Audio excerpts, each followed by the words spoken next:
வணக்கம். மந்திர டி வாயிலாக உங்களை சந்திப்பதில் மிக்க மகிழ்ச்சி. ஜெகதீஸ்வரனின் அன்பு நேயர்களுக்கு என் அன்பான வணக்கங்கள். நம்ம இந்த காணொலியில என்ன பார்க்க போறோம்னு பாத்தீங்கன்னா, ஜூலை மாதம் தனுசு ராசி பலன்களை நம்ம பார்க்க போறோங்க. பொதுவே தனுசு ராசியோட அதிபதி குரு பகவான். எப்பவுமே குரு ஒரு நேர்மைக்கு கட்டுப்பட்ட ராசி, எல்லாத்தையும் ஈர்க்கக்கூடிய ஒரு ராசி அப்படிங்கிறது நம்ம பார்க்க போறோம். இப்ப இந்த ஜூலை மாதத்துல கிரக நிலையினால ஏற்படக்கூடிய மாற்றங்கள் எப்படி இருக்கு, அதனால நமக்கு என்னென்ன பலன்கள் நம்ம வரப்போகுதுன்னு நம்ம பார்க்க போறோம். இப்ப குரு உங்க ராசிநாதன் பாத்தீங்கன்னா ரிஷப ராசியில சுக்கிரனோட அதிபதியோட வீட்டுல தேவகுரு அசுகுருவோட வீட்டுல குரு பகவான் இருக்குங்க. அது இந்த ஜூலை மாதத்துல செவ்வாயோட சேர்க்கப்பட்டிருக்கு. அது இல்லாம பாத்தீங்கன்னா இந்த மாதத்துல கண்டிப்பா நல்ல மாற்றங்கள் வரும். அதுக்கு காரணம் பாத்தீங்கன்னா உங்க ராசிக்கு 8ஆம் இடத்துல புதனும் சுக்கிரன் சேர்க்கை பெறும் பொழுது, அது இல்லாம உங்க ராசிக்கு 3ஆம் இடத்துல சனி வக்கரம் அடைகிறனால நல்ல மாற்றங்கள் வரும். இத்தனை நாளா வாழ்க்கையில ஒரு குடும்பத்திலையும் குழப்பங்கள் நிறைஞ்ச வாழ்க்கையாகவும், கணவன் மனைவிக்குள்ள கருத்து வேறுபாடுகள், மனக்குழப்பங்கள், நம்ம நல்லது நம்பி போன இடத்துல நமக்கு கெட்டதா முடிகிறது, தொழில முடக்கம், உறவினர்களால மனக்கசப்புகள், கருத்து வேறுபாடுகள், இது எல்லாமே வந்திருக்கும். அப்படிப்பட்டவங்களுக்கு இந்த காலகட்டத்துல உங்களுக்கு நல்ல மாற்றங்கள் வரும். ஏன்னு கேட்டீங்கன்னா, நம்ம ராசிநாதன் நமக்கு ஒரு நல்ல கிரகங்களோட கூடு சேர்க்க பெறும் பொழுது உங்களுக்கு அற்புத பலன்கள் கண்டிப்பா கிடைக்கும். ஏன்னு கேட்டீங்கன்னா, உங்க ராசிக்கு 12ஆம் இடோட அதிபதி செவ்வாய். அந்த விரய செவ்வாயோட குரு சேர்க்க பெறும் பொழுது நமக்கு விரயங்கள் ஆகும். அந்த விரயங்கள் பாத்தீங்கன்னா சுப விரயங்களா மாற்றும். சுப விரயங்கள் அப்படி பார்க்கும் பொழுது நம்ம வீட்டுல சுப நிகழ்ச்சிகள் நடக்கிறதுக்கு வாய்ப்புகள் அதிகம். சுபகாரியங்கள் நம்ம எடுத்துட்டோம்னா ஒரு வீடு கட்டுறது, இடம் வாங்குறது, திருமணம், சொந்த தொழில், குழந்தை பாக்கியம், வண்டி வாகனங்கள், இது எல்லாமே கைகூடி வர்றதுக்கான வாய்ப்புகள் இருக்கிற ஒரு அதிகமான வாய்ப்புகள் இருக்கக்கூடிய ஒரு மாதமா இந்த ஜூலை மாதம் இருக்க போகுது. அதுவும் இல்லாம சனி வக்கரம் அடைகிறனால உங்களுக்கு நல்ல மாற்றங்கள் வரும். இத்தனை நாளா இருந்த ஒரு விஷயம் நீங்க யோசிச்சு அந்த முடிவெடுத்து அதை செயல்படுத்துவீங்க. அது பாத்தீங்கன்னா சில காலத்துல சில டயத்துல நீங்க எடுக்கக்கூடிய முயற்சிகள் பாத்தீங்கன்னா தடங்களா மாறும். நம்ம எவ்வளவு ஸ்டெப் எடுக்கிறோம், எவ்வளவு உழைக்கிறோம், ஆனா அதுக்கான பலன் நமக்கு கிடைக்கலையே அப்படிங்கறது மன வருத்தம் எப்பவுமே உங்களுக்குள்ளே இருந்துட்டே தான் இருக்கும்.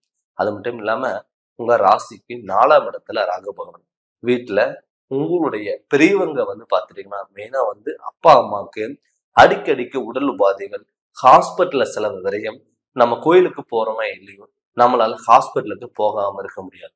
அப்படி இருந்த சூழ்நிலையில இப்ப அந்த சூழ்நிலையில் ஒரு மாற்றமா வரப்போகுது.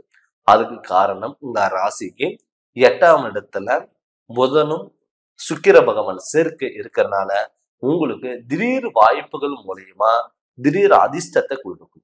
திடீர்னு உங்களுக்கு நல்ல பொருளாதாரத்துல நல்ல முன்னேற்றங்கள் வரும். நினைச்சது எல்லாமே கைகூடி வரும். அது மட்டும் இல்லாம மெயினா தொழில். இப்ப 10ஆம் இடத்துல கேது பகவான் இருக்கு. அந்த 10ஆம் இடத்த கேது பகவானோட உங்களுடைய 10 குடைய தொழில்ஸ்தானம் பாத்தீங்கன்னா குரு பகவான் பாக்குறாரு.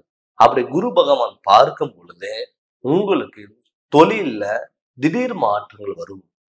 நிறைய பேர் பாத்துட்டீங்கன்னா ஆன்மீக வகையிலா இருக்கட்டும், இல்ல பொருளாதாரத்திலும் சரி, உறவினர்களும் சரி, ஒரு தலைமை தாங்கக்கூடிய ஒரு பொறுப்பு, ஒரு கௌரவமான சூழ்நிலையில நம்ம போய் உட்காரணும், நான் இந்த இடத்துல ஒர்க் பண்றேன் அப்படின்னு ஒரு பெருமையா சொல்லணும் அப்படின்னு நினைச்சவங்களுக்கெல்லாம் இது அற்புதமான ஒரு வாய்ப்பு. என்ன கேட்டீங்கன்னா குரு உங்க ராசிக்கு 10ஆம் இடத்துல தொழிற்ஸ்தானத்துல பாக்கறதுனால உங்களுக்கு தொழில்ல நீங்க மாற்றங்கள் வரும், புதிய மாற்றங்கள் வரும். ஆல்ரெடி ஒரு இடத்துல ஒர்க் பண்ணிட்டு இருக்கேன், எனக்கான அங்கீகாரம் இங்க கிடைக்கல, இத்தனை நாள் நான் உழைச்சேன், அதுக்கான நமக்கு அங்கீகாரம் இல்லாத இடத்துல நம்ம இருக்கிறோமா அப்படின்னு நிறைய பேர் பாத்துட்டீங்கன்னா நம்ம வேற இடத்துக்கு நம்ம மாறி போயிட்டா நமக்கு வருமானம் இல்லாம போயிருமே, நம்ம குடும்பத்தை ரன் பண்ண முடியாம போயிருமே அப்படிங்கிறது ஒரு குழப்பத்திலேயே இருந்திருப்பீங்க. ஆனா இப்ப பாத்தீங்கன்னா இது கரெக்டான டைம். நீங்க ஏதாவது ஒரு இடத்துல இருந்து மற்றொரு இடத்துக்கு நீங்க மாற்றங்கள் வரலாம், இல்ல மாறலாம் அப்படின்னு நீங்க நினைச்சீங்கன்னா இந்த வாய்ப்பை நீங்க தவற விடாதீங்க. இந்த வாய்ப்பை நீங்க தவற விடாம அடுத்த கட்டத்துக்கு நோக்கி நீங்க போகும் பொழுது உங்களுக்கு இந்த வாய்ப்பை நீங்க முழுமையா பயன்படுத்திக்கலாம். அதனால வந்து பாத்தீங்கன்னா இது கரெக்டான வாய்ப்பா தான் இது உங்களுக்கு அமையும். அது இல்லாம நிறைய பேர் வந்து பாத்தீங்கன்னா நமக்குள்ள திருமணம் நடக்குமா? நிறைய பேர் வந்து தனுசு ராசிக்காரங்கள்ல வந்து பாத்தீங்கன்னா நிறைய பேர் திருமண வாழ்க்கை திருமணம் பண்ணிடுவாங்க.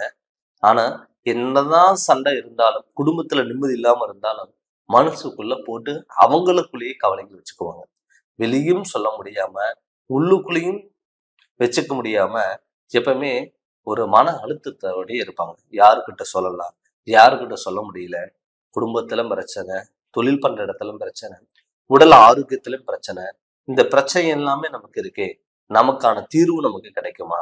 நம்ம நினைச்ச என்னைக்குதான் நம்ம வாழ்க்கையில நம்மளால நிம்மதியா நம்மளால இருக்க முடியுமா அப்படின்னு நினைச்சவங்களுக்கெல்லாம் இது அற்புத வாய்ப்பு. அதுக்கு காரணம் உங்க ராசிக்கு 3ஆம் இடத்துல கும்பராசியில சனி வக்கரம் அடைகிறது ஒரு மிகப்பெரிய மாற்றங்களை கண்டிப்பா கொடுக்கும். அது இல்லாம கேதுவை குரு பார்க்கறதும் உங்களுக்கு அற்புத வாய்ப்புகள். 4ஆம் இடத்துல ராகு பகவான் இருந்தாலும் அது குருவோட சாரத்துல இருக்கு. குருவோட சாரத்துல இருக்கிறனால எப்படிப்பட்ட பிரச்சனை வந்தாலும் ஆனால் சமாளிக்கிறதுக்கான திறமையும் உங்களுக்கு கொடுத்துரும். நம்ம எவ்வளவு உழைக்கிறோம் அதுக்கான பலன் கிடைக்கலையே அப்படின்னு நீங்க வருத்தப்பட வேண்டிய அவசியமே இல்லை. அதனால இந்த மாதத்துல உங்களுக்கு நல்ல நல்ல மாற்றம் வரும். நிறைய பேர் நம்ம கடன் வாங்கிட்டோமே, நம்மளால கடன் கட்ட முடியுமா? இல்ல இன்னொரு கடன் வாங்கி ஏமாத்தி வாங்கி வாங்கி நம்ம பண்ணிட்டு இருக்கோம், நம்மளால கடன் கட்ட முடியலையே அப்படின்னு நினைச்சவங்களுக்கெல்லாம் கடன் கட்டக்கூடிய ஒரு சூழ்நிலைகள் உங்களுக்கு உருவாகும். அதனால இந்த வாய்ப்பை நீங்க முழுமையா பயன்படுத்தி அடுத்த கட்டத்துக்கு நோக்கி நீங்க போறதுக்கு வாய்ப்பு உள்ளது. நிறைய பேர் வந்து பாத்தீங்கன்னா குழந்தை பாக்கியம் குழந்தை பாக்கியம் இல்லை அப்படின்னு சொல்லி கவலைப்பட்டவங்களுக்கெல்லாம் குழந்தை பாக்கியம் கண்டிப்பா கிடைக்கும். ஏன்னு கேட்டீங்கன்னா உங்களுக்கு 5 கூடியவன் செவ்வாய் குருவோட சேர்க்கை பெறும் பொழுது உங்களுக்கு புத்திரஸ்தானம் கண்டிப்பா கிடைக்கும். நிறைய பேர் வந்து பாத்தீங்கன்னா குழந்தைக்காக கோயிலுக்கு போயிருப்பாங்க, டாக்டர் ட்ரீட்மெண்ட் எடுத்திருப்பாங்க, ஜோசியர்கிட்ட போய் பார்த்துருப்பாங்க, எல்லாமே பண்ணியிருப்பாங்க. ஆனால் அவங்களுக்கு வாய்ப்புகள் சில டயத்துல அமையும், சில பேர்த்துக்கு அமையும், சில பேர்த்துக்கு அமையாம இருக்கணும். ஆனால் இப்ப இந்த கிரக நிலையில ஒரு கோச்சாரப்படி வந்து பாத்தீங்கன்னா வீட்டுல சந்தோஷமா நல்ல காரியங்கள் நடக்கிறதுக்கு, சுபகாரியங்கள் நடக்கிறதுக்கு வாய்ப்புகள் இருக்கிறதுனால உங்களுக்கு குழந்தை பாக்கியம் இல்லை அப்படின்னு சொல்லி கவலைப்பட்டவங்களுக்கெல்லாம் கண்டிப்பா குழந்தை பாக்கியம் கண்டிப்பா கிடைக்கும். அது இல்லாம நீங்க செவ்வாய்க்கிழமை முருகனோட வழிபாடுகள் அதிகமா உங்களுக்கு இருக்கணும். நல்லா வந்து முருகனோட அருள் கண்டிப்பா உங்களுக்கு இருந்ததுன்னா கண்டிப்பா நல்ல மாற்றங்கள் வரும். அது இல்லாம வெளியூர் பயணங்கள், வெளிநாடு பயணங்கள்ல இருக்கிறவங்க அப்படி அவங்களுக்கெல்லாம் வந்து பாத்தீங்கன்னா நல்ல வாய்ப்புகள், திடீர் மாற்றங்கள், திடீர் முன்னேற்றங்கள் கண்டிப்பா கிடைக்கும். அதனால இதை நீங்க முழுமையா பயன்படுத்தி அடுத்த கட்டத்துக்கு நோக்கி போறதுக்கான வாய்ப்புகள் இருக்கு. பட் நம்ம என்னதான் கிரக நிலைகளோட கோச்சாரப்படி மாத பலன் நம்ம பார்த்தாலும் கூட தன்னுடைய சுய ஜாதகத்துல நடக்கக்கூடிய திசாபதிகள் எப்படி இருக்கு, அதனால நமக்கு மாற்றங்களை வருதான்னு சொல்லிட்டு நீங்க பார்க்கணும். நம்மளோட சுய ஜாதகத்துல நம்மளோட கிரக நிலைகள் எப்படி இருக்கு அப்படின்னு சொல்லி உங்களுடைய ஜோதிடர்கிட்ட கேட்டு நீங்க தெரிஞ்சு அதனோட வழியில் நீங்க போங்க. நீங்க ஜாதகம் பார்க்கணும்னு சொல்லி விருப்பப்பட்டீங்கன்னா என்னுடைய நம்பருக்கு நீங்க ஃபோன் பண்ணி கன்சல்ட் பண்ணுங்க. உங்களுக்கு நல்ல விளக்குங்கிறத நான் தருங்க. இந்த சேனலை நீங்க ஃபர்ஸ்ட் டைம் பார்க்குற மாதிரி தான் சப்ஸ்கிரைப் பண்ணுங்க, பெல் பட்டனை டச் பண்ணுங்க, உங்க நண்பர்களுக்கு ஷேர் பண்ணுங்க. நன்றி, வணக்கம்.